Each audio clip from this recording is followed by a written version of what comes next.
बिस्मिल्लाहिर्रहमानिर्रहीम 8611 unit 2 critical theory and pedagogy. So first of all critical theory क्या है? तो 20th सेंचुरी में बहुत से थ्योरिस्ट थे जिनको जो है ना क्रिटिकल थ्योरिस्ट का नाम दिया गया है, क्योंकि उनकी थ्योरी की जो क्लासिफिकेशन थी वो क्रिटिकल थ्योरी के अंडर आती थी, जैसे कि ट्रांसफॉर्मेटरी थी, इमांसिपेटरी थी, पैराडिगम थी और सोशल साइंसेस। सोशल साइंसेस की ये चीज़ें वो जो है ना खुल के बताती थी कि ट्रांसफॉर्मेटरी कैसे होती है, इमांसिपेटरी और पैराडिगम। तो इस वजह से जो है ना इनको क्रिटिकल थ्योरिस्ट कहा जाता है, इनकी थ्योरीज की वजह से। उनका जो मेजर क्रिटिक था वो इस चीज़ पे था कि सोसाइटी में जो स्ट्रक्चर है, सोसाइटी में जो लोग वेल्थ के लिए पागल हुए फिरते हैं, क्लास पावर इस तरह की जो चीज़ें हैं जिनकी वजह से माशरे में जो है वो बराबरी नहीं है। माशरे में क्लासेस आ गई हैं, middle class, poor class, lower class, upper class. तो इस तरह जो है ना वो एलीट, तो इस तरह एक जो है ना इंसानों में डिस्क्रिमिनेशन आ गया है। इंसानों में जो है ना वो डिफरेंट क्लासेस बन गई हैं, लोग आपस में बट गए हैं। तो इस वजह से ये क्रिटिक का निशाना बनाते थे सोसाइटी में इन चीज़ों को। ये क्लास जो है ना वर्ल्ड दुनिया में क्लासेस को डिफरेंस जो है उनको एनालाइज करते थे, उनके बारे में उनका सोशो कल्चर जो स्टेटस है उस लिहाज से। फिर ये लोगों को इस बात पे थिंक करने के चाहते थे कि लोग इस बारे में सोचें कि क्यों जो है ना वो क्लासेस बन रही हैं, क्यों लोग जो है वो इस तरह के रास्ते बना रहे हैं, ताकि जो है ना वो माशरे में लोग इस तरह बटे रहें आपस में। पॉलिटिक्स ऑफ एजुकेशन, तो सबसे पहले तो एक अथॉरिटी है। अथॉरिटी और अथॉरिटी वो होती है जो एक पॉलिटिकल सिस्टम में समझें कि जिसका मतलब जिसका ये होता है कि जो लोग बाकी हैं वो उसे ओबे करें, उसके मुताबिक ज़िंदगी गुजारें, ताकि उन्हें जो है ना यही लगे कि यही प्रॉपर वे है, यही ज़िंदगी गुजारने का तरीका है। ये politics of education basically politics की थ्योरी है कि अथॉरिटी जो है वो चाहती है कि उसे ओबे किया जाए, क्योंकि यही प्रॉपर वे है, लोग यही समझें कि यही तरीका है ज़िंदगी जीने का, यही रास्ता है। फिर वो कहता है कि politics is not some evil. Politics कोई बुरी चीज़ नहीं है, कोई बुराई नहीं है पॉलिटिक्स में, कोई जो है ना इनडिसिप्लिन या कोई इस तरह का जो है ना इसका नुकसान नहीं है। ये सिर्फ लोगों के दरमियान एक रिलेशन है जिसमें क्या है कि चीज़ें की जाती हैं मिलजुल के। जैसे पॉलिटिक्स में अब क्या है कि आपकी पॉलिटिक्स जो है ना वो कंट्रोल करती है जो रिसोर्स हैं सब, कि आपके लोगों के लिए कौन सी चीज़ एलोकेट होगी, किस तरह की होगी, कितनी जॉब, कौन सी जॉब किसके लिए होगी, किस तरह जो है ना वो बजट तकसीम डिवाइड होगा, कौन सी चीज़ें मुल्क वालों को कितनी मिलेंगी, किस क्लास को कितनी मिलेंगी, ये सब कुछ जो है ना वो पॉलिटिक्स एलोकेशन करती है। पॉलिटिक्स का बेसिक मकसद ये होता है कि कौन सी चीज़ें कितनी सिविलाइजेशन को नीड है, कितनी चाहिए उनको, कितनी देनी है। एजुकेशन जो है ना वो एक मॉडर्न सिस्टम है develop to teach the young and adult minds, कि एजुकेशन समझ लें इसलिए पढ़ाई जाती है, इसलिए दी जाती है ताकि जो अथॉरिटी के मुताबिक के ताकि लोग अथॉरिटी को माने, अथॉरिटी के मुताबिक ज़िंदगी गुजारें, और अथॉरिटी जो चाहती है वही लोगों को सिखाया जाए। कोर्स क्योंकि पॉलिसियाँ तो गवर्नमेंट ही बनाती है, तो गवर्नमेंट जो चाहती है वही सिखा सकती है लोगों को, जैसे वो चाहती है वैसे ही बना सकती है। अब philosophy of power and education, इसके बारे में फ्री एयर ने जो है ना बड़ा क्रिटिकल रेलिवेंस दिए हैं कि डिसीजन जो है ना बनाए, और चिल्ड्रन को उसने कहा जी कि एक्सपीरियंस जो होते हैं ना वो चिल्ड्रन को मोस्टली इनकाउंटर करते हैं, और वही उसके उनको एजुकेशन में हेल्प देते हैं। क्रिटिकल ये भी था, एक क्रिटिकल थ्योरिस्ट था। इसने बड़ी चीज़ों को क्रिटिसाइज़ किया कि कैसे जो है ना वो लोग जो है वो education made by certain power centric pressure groups के, कैसे एजुकेशन को कुछ जो पावर सेंट्रिक लोग हैं वो डिज़ाइन करते हैं, वही जो है ना वो उसको आगे पहुंचाने वाले होते हैं, वही उसकी पॉलिसियाँ, वही उसकी जो है ना वो करिकुलम सब कुछ डिज़ाइन करते हैं। फिर फोकॉल्ट जो है ना, फोकॉल्ट ने कहा था जी कि जो है as what we are operating in on a quite different level के, हम वही बनते हैं जो हम मुख्तलिफ जगहों पे ख़ुद को ऑपरेट करते हैं, ख़ुद को जैसा परफॉर्मेंस देते हैं वैसा वही हम बनते हैं। फिर इसने चैलेंज किया the idea that power is wielded by people और group by way of episodic और सोवरन एक्ट ऑफ कंडोमिनेशन और imposition, seeing it instead of just and persuasive. तो उसने कहा जी कि पावर जो है ना वो एक वाइल्ड है, ठीक है। तो बाय पीपल लोगों के साथ या ग्रुप जो है ना, जो भी वे ऑफ एपिसोडिक और सॉवरन एक्ट, वो लोग समझते हैं कि जो है ना उनका कोई सॉवरन, उनकी ही हुकूमत है, वो खुद जो है ना खुद मुख्तार हैं, तो एक्ट डोमिनेट खुद को समझते हैं। इस तरह जो है ना जैसे कि जबकि वो डिस्पर्स्ड हैं और परवेसिव हैं। फिर वो कहता है कि पावर इज़ एवरीवेयर, पावर हर जगह और पावर आती भी हर जगह से है कम्स फ्रॉम एवरीवेयर। तो उस सेंस में जो है ना कोई एजेंसी या कोई स्ट्रक्चर है ही नहीं है, कुछ कोई चीज़ फिर सुपीरियर है ही नहीं है कि पावर जब सब के पास है, पावर इज़ एवरीवेयर, जब हर जगह पावर है और आ भी रही हर जगह से है तो हाँ कम्स फ्रॉम एवरीवेयर, तो वो फिर कोई अथॉरिटी का तो कि नहीं बनता, कोई अथॉरिटी का चांस ही नहीं है। एजुकेशनल प्लानिंग एंड इम्प्लीमेंटेशन, तो सबसे पहले तो डिसीजन मेकिंग की जाती है एजुकेशन में, is in large part A political process involving number of की प्लेयर्स। तो इसमें सबसे पहले पॉलिटिक्स वाले जो होते हैं वो डिसीजन मेक करते हैं, कोई पॉलिसी बनाते हैं एजुकेशन के बारे में, कि एजुकेशन की प्लानिंग कैसे करनी है, कौन सी चीज़ हमने जो है ना वो अभी ज़रूरत है, किस साइंस की ज़रूरत है, टेक्नोलॉजी की ज़रूरत है या किस चीज़ की ज़रूरत है। ये सब चीज़ें जो है वो लेजिस्लेटर से शुरू होती हैं कि जो लोग कानूनदान होते हैं, जो लोग कानून बनाते हैं, जो लोग डिफरेंट जो है ना पॉलिसियाँ बनाते हैं, फिर स्कूल बोर्ड, फिर state legislator, state departments of education and accrediting agencies are central in institutionalising reforms. तो ये सारा कुछ जो है ना वो गवर्नमेंट लेवल पे लोग करते हैं ताकि जो है ना अदारों को जो है वो उनका स्ट्रक्चर दे सकें, एजुकेशन का स्ट्रक्चर दे सकें, करिकुलम दे सकें।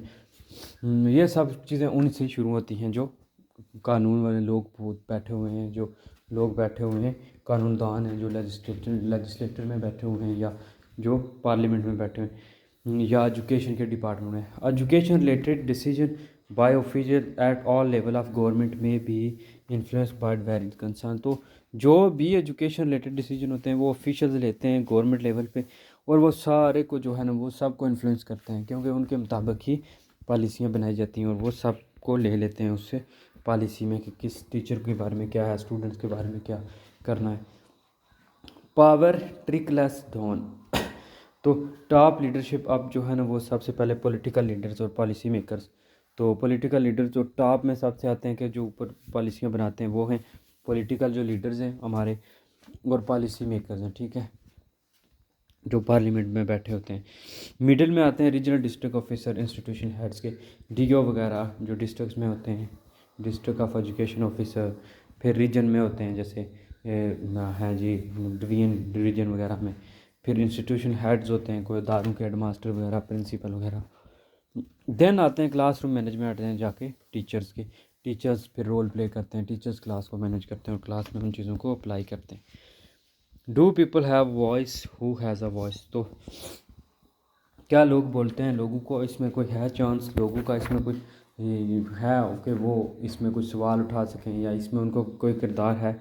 What about community parents and learners, what about local needs and global demands, what about inclusion. तो इन चीज़ों के बारे में कि जो लोग माशरे में रह रहे हैं क्या उनका कोई रोल है, उनका क्या डिमांड है, उनकी जो सोशल क्लास थ्योरी अब जो है ना वो आ गई है कि theories of social class were fully elaborated only in the 19th century as the modern social science। तो जो सोशल क्लास थ्योरी थी इसको 19th सेंचुरी में सही से मॉडर्न बहुत से साइंटिस्ट ने सोशल क्लास थ्योरी दी है, तो उन्होंने जो सही जो मॉडर्न वो कहते हैं थ्योरी आई है, जो सही एक्सप्लेन हुई है, एलोबरेट हुई है, जिसको सही वजाहत की गई है, वो 19th सेंचुरी में हो गया। The issue of social stratification and inequalities were discussed by political philosopher such as. तो इन लोगों ने जो है ना इस थ्योरी ऑफ सोशल क्लास जो है ना उसको डिस्कस किया है, जिसमें थॉमस हॉब्स हैं, जॉन लॉक है एंड जीन जॉकस रोसेसू है। तो इन तीनों ने जो है ना पॉलिटिकल फिलासफर भी हैं, हॉब्स, जॉन लॉक और रोसू।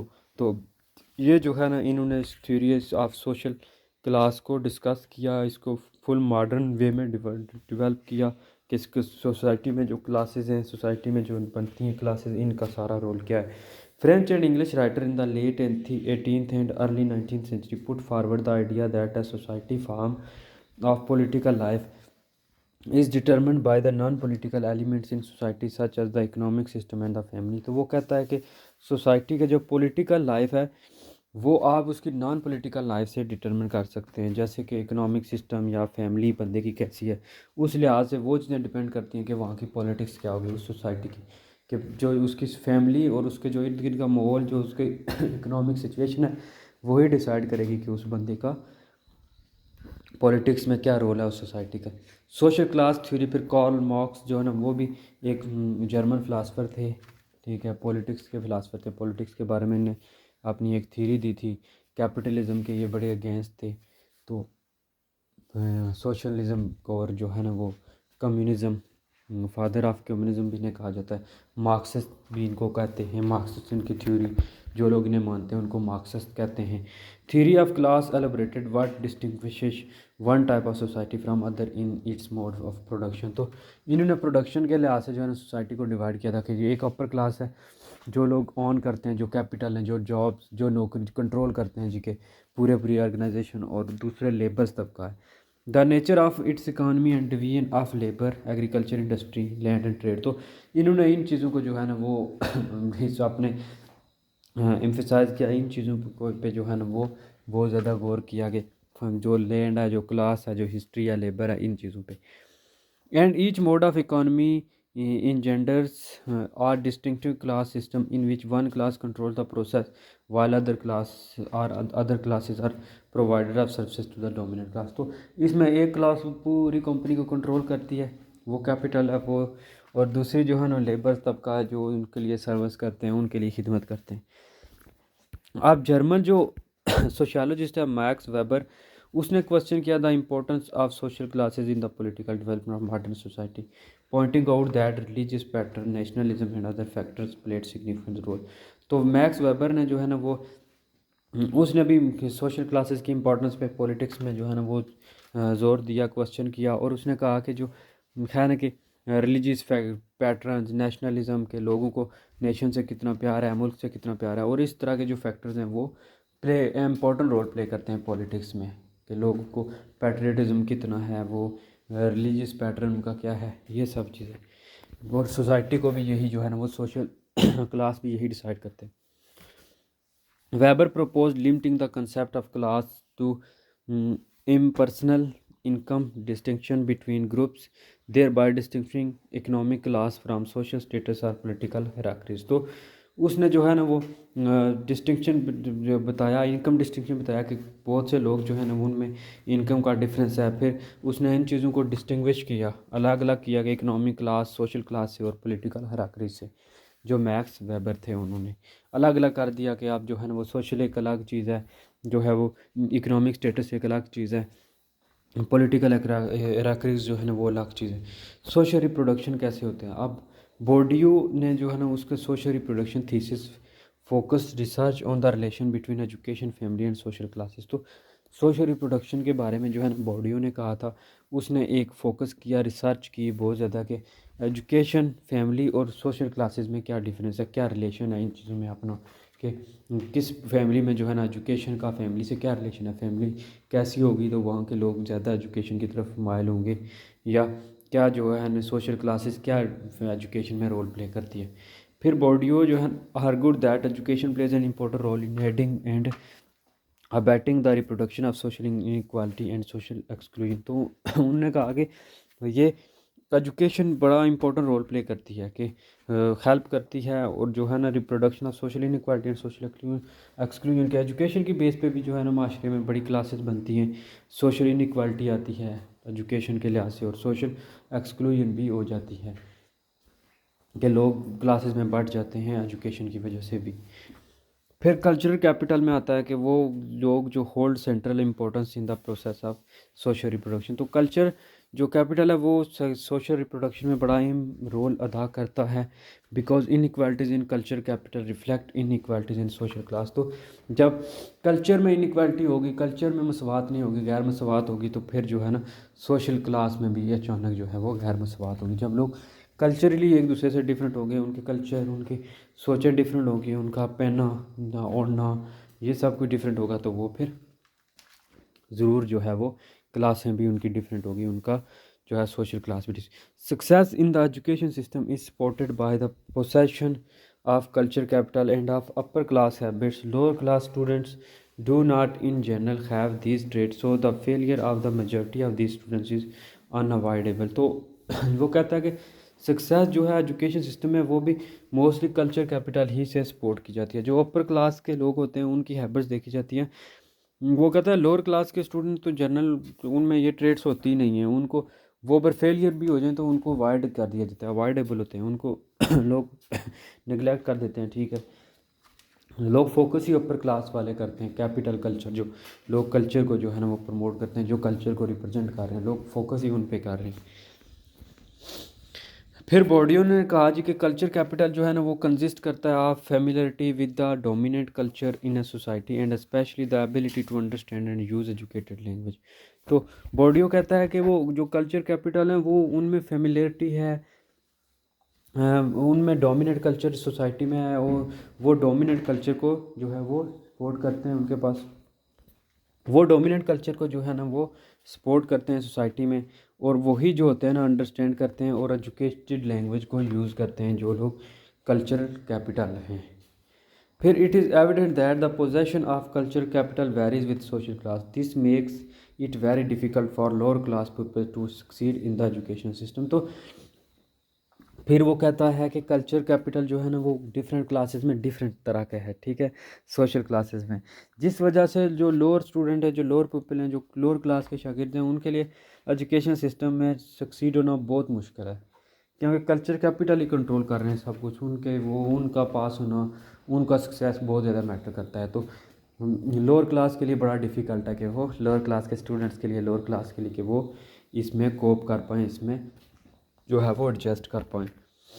बोर्डियो ने फिर क्लेम किया कि that social inequalities are legitimated by the education credentials held by those in dominant position. तो एजुकेशन के जो हैं क्रेडेंशियल्स हैं वो सारे जो है वो हेल्ड ही कर रहे हैं ऊपर डोमिनेंट क्लासेस वाले, डोमिनेंट पोजीशन वाले। तो डोमिनेंट पोजीशन पे ही आपने कल्चर कैपिटल को बिठा दिया, तो वो फिर लोअर क्लास को है वो कुछ बेनिफिट नहीं है, उसका कुछ भी उनका पर्पज़ नहीं है, ये सब कुछ वही कंट्रोल करते हैं कल्चर कैपिटल। तो इसमें यही वो कह रहा है कि कल्चर कैपिटल वाले या जो ऊपर क्लास है, जो लोग एलीट हैं, जो लोग बैठे हुए हैं ऊपर, जो लोग ओहदों पे हैं, ठीक है, ऑफिशियल्स हैं, वो लोग जो है ना कंट्रोल कर रहे हैं। This means that the education system has a key role in maintaining the status quo. तो एजुकेशन भी जो है ना ये क्लियर की रोल जो है ना वो प्ले कर रहा है, ताकि ये स्टेटस सोसाइटी में जो है ना वो सोशल स्टेटस और क्लासेस जो है ना वो डिवाइड बना रहा है, क्लासेस बना रहा है। Social exclusion and marginalisation. तो social exclusion and marginalisation is the phenomena of social disadvantage to the periphery of society के पेरिफेरी में ये बड़ा डिसएडवांटेज है। ये जो चीज़ें हैं, जो मार्जिनलाइजेशन है या सोशल एक्सक्लूजन है, ये चीज़ें जो है ना सोसाइटी के कंटेक्स में उसकी बुनियाद में देखा जाए तो बड़ा जो है ना एक नुकसान है सोसाइटी के पेरिफेरी ऑफ द सोसाइटी में जो है ना वो। This term was first used in France and is now used widely around the world. तो ये जो सोशल एक्सक्लूजन एंड मार्जिनलाइजेशन है, ये जो है ना पहले फ्रांस में यूज़ हुई थी, अब पूरी दुनिया में यूज़ हो रही है। It is commonly used in sociology, education, psychology, politics and economics where the exclusion become a major challenge. तो जहाँ जहाँ क्लासेस का जिक्र है ना, लाइफ के जो जो फेज़ हैं, जो है ना वो लाइफ के दौर हैं, उनमें जहाँ जहाँ इन चीज़ों का जिक्र है, जहाँ जहाँ ये समझा जाता है कि अपर क्लास लोअर क्लास, वहाँ इन चीज़ों का आता है कि ठीक है ना, सोशल एक्सक्लूजन और मार्जिनलाइजेशन के मार्जिन पे लोग, कुछ लोग जो है ना वो कुछ को मार्जिन मिल रहा है, कुछ को नहीं मिल रहा। और फिर ये social exclusion is the process where individual or group of people are systematically denied the full access to different rights, opportunities, and resources that are supported to be available to all member of society। तो ये जो social exclusion है ना कि समाज में से लोगों को जो है वो क्लासेस में बांट देना, खराज कर देना, जो है ना लोगों को क्लासेस में एक से सोसाइटी से दूसरी सोसाइटी में जो है ना खारिज कर देना, इस वजह से जो है ना वो बड़ी अपॉर्चुनिटीज़ जो है ना, बड़ा रिसोर्स, ये चीज़ें बड़ी मैटर करती हैं, जो एक दूसरे को अवेलेबल होती है सोसाइटी में, अपॉर्चुनिटीज़ वगैरह के कुछ को ज़्यादा मिलती हैं, कुछ को कम मिलती हैं। इस प्रोसेस की बुनियाद पे मिलती हैं सोशल एक्सक्लूजन की वजह से। समाजी खराज यानी समाज में से जो है ना कुछ क्लासों को लोअर, कुछ को ऊपर जो है ना ये चीज़ों में बांट देना। Social exclusion and marginalization. Social exclusion has been conceptualized as a social behavior of dominating social groups, affecting a subgroup of the population and keeping them outside mainstream social system and relationship। तो ये जो social exclusion है, इसका main मकसद ही यही होता है कि एक क्लास जो है वो डोमिनेट करती है, वो कंट्रोल करते हैं, एक कंसेप्ट बन जाता है माशरे में कि जो है ना जो अपर क्लास होती है वही सब कुछ कंट्रोल करती है, उनका बिहेवियर ऐसा होता है, वो जो नीचे वाली क्लास में उनको मेन स्ट्रीम यानी सोशल सिस्टम और रिलेशनशिप से ही दूर रखते हैं, आउटसाइड रखते हैं, ताकि वो जो है ना वो कोई रोल ना अदा कर सकें, उनको अलग थलग सी दुनिया में एक डाल देते हैं। Similarly, जो social exclusion can be referred as the process hidden in unequal power distributions within a federation or state that in result create inequalities or multiple disadvantages। तो जो सोशल एक्सक्लूजन है, जो समाजी अखराज है, उसको यही समझा जाता है कि ये जो प्रोसेस है ये अनइक्वल पावर डिस्ट्रीब्यूशन में हिडन है, क्योंकि जो है ना वो लोग जो हैं वो जो ऊपर क्लास है वो मौका ही नहीं दे रही नीचे वाली क्लास को, लोअर क्लास को। जो वो कह रहा है ना कि जो सक्सीड लोग हैं, जो कैपिटल हैं, कल्चर कैपिटल हैं, या जो लोग कैपिटल हैं जिनके पास पैसा है, जो लोग ऑन कर रहे हैं कंपनी को, वो लेबर तबके या छोटे तबके या नीची क्लास को आगे जाने ही नहीं देते। On the one hand, a school of thought stand that emphasize lack of participation of individual in society, and on the other hand is the one that identifies social exclusion in terms of lack of access to basic rights for members of particular group or community। तो इसमें वो कहता है कि एक side तो ये भी कहा जा सकता है कि जो है कि वो सोसाइटी में एक ही क्लास, जो ऊपर क्लास है वही जो है वो कर रही है, रोल प्ले कर रही है, वही पार्टिसिपेट कर रही है, जबकि जो है ना दूसरा साइड जो है ना वो पार्टिसिपेशन ही लैक है।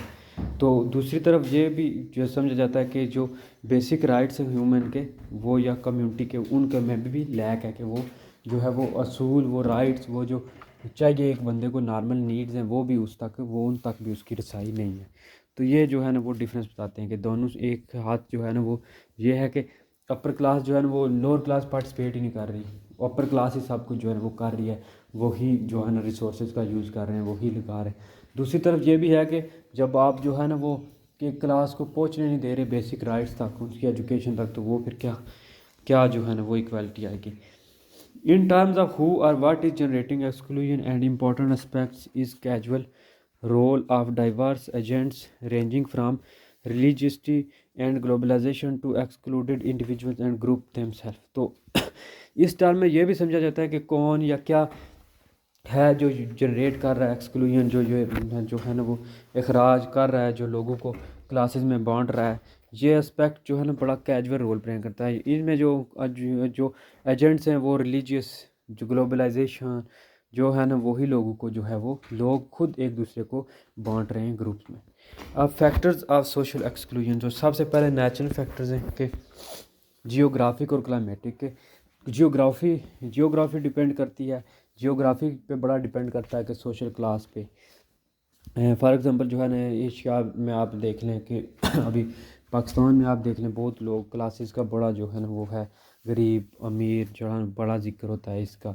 ये जो है ना नेचुरल एक चीज़ है। क्लाइमेट यहाँ का जो है ना वो भी डिपेंड करता है कि आप जो है वहाँ पे देखें, सिंध में पानी नहीं मिल रहा लोगों को रिसोर्सेज कम है, लोग उस रेगिस्तान में जो है ना वो, तो वहाँ का क्लाइमेट देखें, वहाँ जो है ना वो गर्मी है, पानी के लिए लोग तरस रहे हैं, पानी बहुत महंगा है।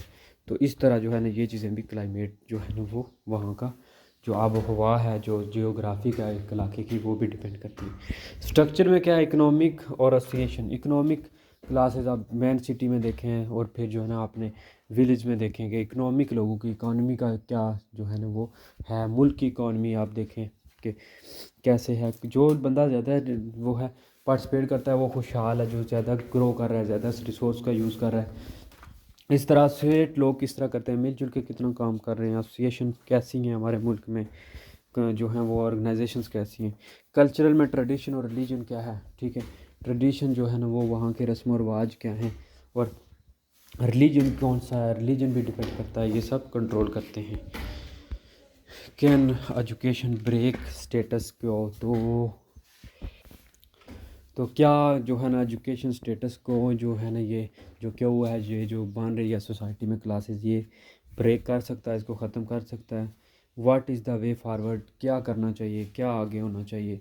How shall we reduce the class difference, हम कैसे रिड्यूस कर सकते हैं। How shall we include those who are excluded, हम कैसे जो है उन्हें इंक्लूड कर सकते हैं जो एक्सक्लूडेड है। अब critical pedagogy, question is what happens in the classroom, तो क्लासरूम में अब क्या होता है। तो फ्री आयर ने जो है ना डिस्टिंग्विश किया between banking education and problem posing education के। एक एजुकेशन है जो बैंकिंग एजुकेशन है।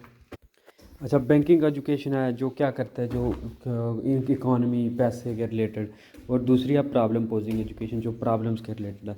In the traditional view of education teachers are pillar of knowledge, they know everything and students know nothing. तो टीचर्स ही जो है ना वो एजुकेशन के पिलर्स हैं, क्योंकि वो सब कुछ जानते हैं और स्टूडेंट कुछ नहीं जानते। टीचर जो है ना वो हर चीज़ के बारे में कुछ ना कुछ जानते हैं, तो इसलिए टीचर ही रोल मॉडल है, टीचर मैन पिलर है। ये जो मॉडल है mirror the structure of an oppressive society in which the oppressed and the oppressors are divided. It advocates fixation of reality, so it is a vehicle for counting the political operation and working against liberation और emancipation. तो teacher mirror हैं, टीचरों को चाहिए कि वो focus करें वो जो ऑप्रेसिव सोसाइटी है, जो लोग जो है ना ऑप्रेस कर रहे हैं दूसरों को और सप्रेस कर रहे हैं दूसरों को, जो ऑप्रेसिव जो वो ऊपर वाले लोग हैं उनकी रियलिटी को जो है ना वो एडवोकेट करेंगे। वो रियलिटी क्या है, यही व्हीकल है जो काउंटिंग करती है कि पॉलिटिकल ऑपरेशन जो लोग कर रहे हैं और अगेंस्ट लिबरेशन और एंटिसिपेशन के आज़ादी और जो है ना लोगों के ख्याल और लोगों को हम जो है ना आज़ाद करने के लिए लोगों की जो है राय के ख़िलाफ़ हैं, लोगों को उतनी रिस्पेक्ट नहीं दे रहे। तो इस वजह से इन लोगों के बारे में वो जो है एडवोकेट करें, उनकी रियलिटी को फिक्सेट करें। Critical pedagogy is transformation based approach to education. तो क्रिटिकल पेडागोजी जो है ना वो अप्रोच एजुकेशन में जो है ना वो एक ट्रांसफॉर्मेशन बेस्ड आई है, एक ट्रांसफॉर्म किया इसने, शेप एजुकेशन की चेंज किया है। Philosophy of education and social movement that combined education with critical theory. तो इसने क्रिटिकल पेडागोजी ने जो है ना वो सोशल मूवमेंट और फिलासफी ऑफ एजुकेशन को इकट्ठा किया है ताकि चीज़ों को क्रिटिकली किया जाए। Critical pedagogy and social justice, अब टीचिंग विद सोशल जस्टिस। तो सबसे पहले सोशल जस्टिस के साथ टीचिंग की जाए कि सोसाइटी में सबको जो है ना वो बराबर रोल मिले, सोसाइटी में जस्टिस हो। टीचिंग अबाउट सोशल जस्टिस, तो फिर जो है ना वो पहले तो जस्टिस के साथ पढ़ाएं कि सबको बराबर ही दें, फिर अबाउट सोशल जस्टिस के जस्टिस कैसा होना चाहिए, कैसा इंसाफ होना चाहिए, इक्वालिटी हो, सबको जो है ना वो जस्टिस मिले, सबको रोल मिले। फिर फॉर सोशल जस्टिस के लिए जो है ना वो टीचिंग करें ताकि माशरे में जस्टिस आ सके, माशरे में जो है वो कायम हो सके, इंसाफ और लोग बराबर हों। What is the role of teacher and student, अब टीचर और स्टूडेंट का क्या रोल है।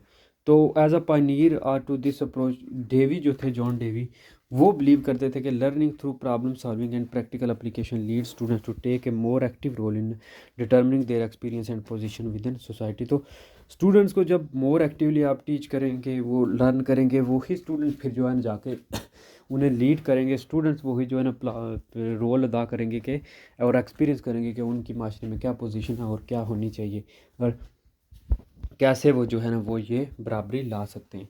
अब अकॉर्डिंग टू वायरॉक्स जो है ना वो by creating appropriate conditions teacher enable students to become cultural producers who can rewrite their experience and perceptions. तो स्टूडेंट्स जो है ना वो टीचर जो है वही होते हैं, स्टूडेंट्स को काबिल बनाते हैं ताकि स्टूडेंट इस काबिल हो सकें कि वो जाके जो है ना वो री राइट कर सकें, वो अपने एक्सपीरियंस अपनी जो परसेप्शंस हैं वो लिख सकेंगे, वो चीज़ों को जो है ना वो आगे बताएंगे कि अगर क्लास में है फ़र्क है तो उन्हें क्या लाइफ में एक्सपीरियंस करना पड़ा है और कैसे जो है ना इसको बदला जा सकता है, कैसे बेहतर किया जा सकता है। According to Paulo Freire classroom experience जो है ना उसने कहा जी क्लासरूम जो एक्सपीरियंस होता है with the help of teacher should become situations in which students are encourage to act as active agents in their own education and to develop a critical consciousness that helps them evaluate the validity, fairness and authority within their educational and living situation। तो classroom experience जो होता है यही जो है ना वो decide कर देता है कि जो है ना माशरे में क्या रोल है, माशरे में कैसा बिहेवियर है, कैसा जो है ना वो एटीट्यूड है टूवर्ड्स डिफरेंट क्लासेस। तो ये जो है ना एक क्रिटिकल कॉन्शियसनेस है, यही एजेंट्स होते हैं जो एजुकेशन से लेके जो है ना वो आगे पूरे सोसाइटी में चलते हैं। तो उनकी वैलिडिटी उन चीज़ों पे और फेयरनेस बड़ी जो है ना वो मैटर करती है कि एजुकेशनल और लिविंग सिचुएशन में।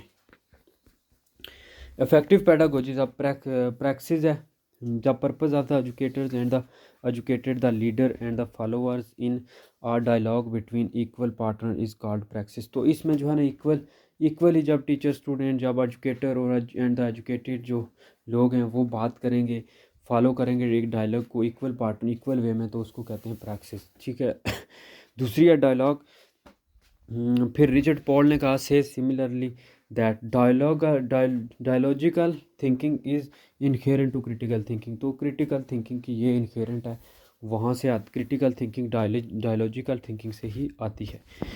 देन अ क्वेश्चनिंग, तो the work of William Glaser ने कहा जी कि provides insight into nurturing the critical thinking process through the use of specific types of question.